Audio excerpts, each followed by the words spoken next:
سياسي محمد أفضل واحد كلمة سياسيين حزب المعارض وطني وحمد الله يكون بدين سومالان كسو عجبونا سياسي شغاقنا عبريقا سومالان جماعة كل واقعي جرى عارض وحسنا علم قريب سومالان تاسو هذا هاي بدنا كده نسي سومالان سمعتها ما تشرح وقال بدنا سومالان كحزبها سيدو ورا تاريخ ما تشرح عارض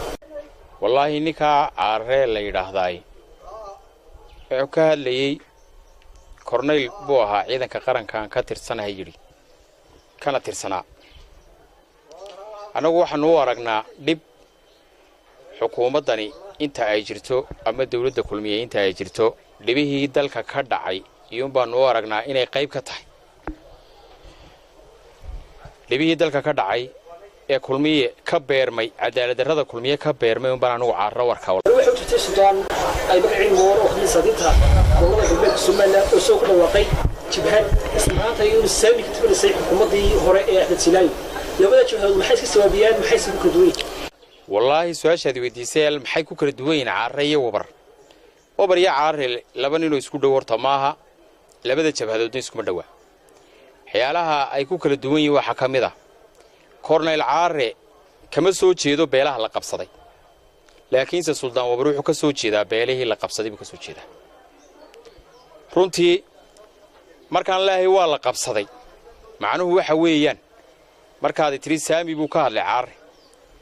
saami qolada ka hadashay inta badan awdal bay ahayd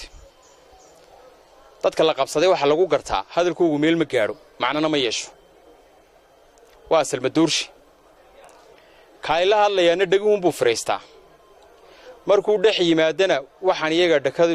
magad xoog ku jirin buu kala sheekaystaa sidii socdaalkii maalintii dhawida madaxweynuhu yimid oo kale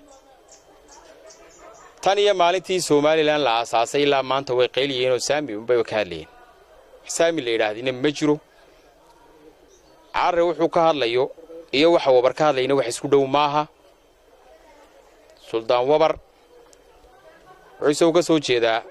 beelaha dhagaha laga fariistay ee aan dhag jiraq loo siino aan la dhigeysan Caarrase wixiisu waxa weeyaan tabashe soka weeyaan uu ka hadlayaa walow anigu waan islaahay waa shakhsiga hadduu dulmi tirsado in la siyaada hayay ma jecel taasaan ku koobay madaxweynaha Soomaaliya shalay inuu ka leeyahay jaamacadda Hargeysa wuxuu sheegay cid kasta oo tobanaysa ay wax ka qabanayaan tabashadooda horay reer awdal waxay uga tagteen xukuumaddii Axmed Silaayo waxba ka soo qaaday oo dhagaha ka fursto xukuumadda Axmed Silaayo masleedahay xukuumadda hogaaminaya madaxweyne Muuse Biixi waxba ka qaban doontaa tabashada shacabka reer awdal shalay anu Muuse waan dhageystay hadalka xal waan dhageysanayay markuu la waxbaan ka qabanaynaa isagu waxa damqay Caarra damqay ma damqin Wabar hadalka Caarra damqay cidda wax ka qabanaya tabashadeeduna waa Caarre ee Wabar iyo reer awdal ma saanugu aaminsana yaanagu aanu warkayna ka xisbaan waxa uu ka hadlay ee uu sheegay waan ka qabanayaa uu yiri ninka Caarre la yiraahdo jabadiisu waxay samaysan tahay muddo 2 bilood ku dhow ama 3 bilood baa hadalkiisu taagan yahay madaxweynahana aad buu damqayaa durdana waa kaale waxbaan ka qabanayaa dadka iyaga 20 sano qeyliyay hadaan la qabsan maalin muxuu hadalkaygu damqilaayo dhagoyisa u galilay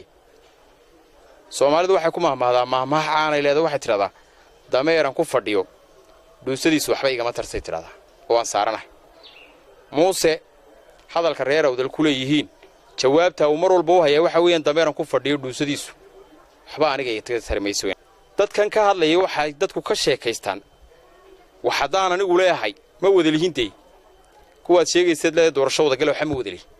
hadaan wax wada leenahay waxisiye ma yiraahdeen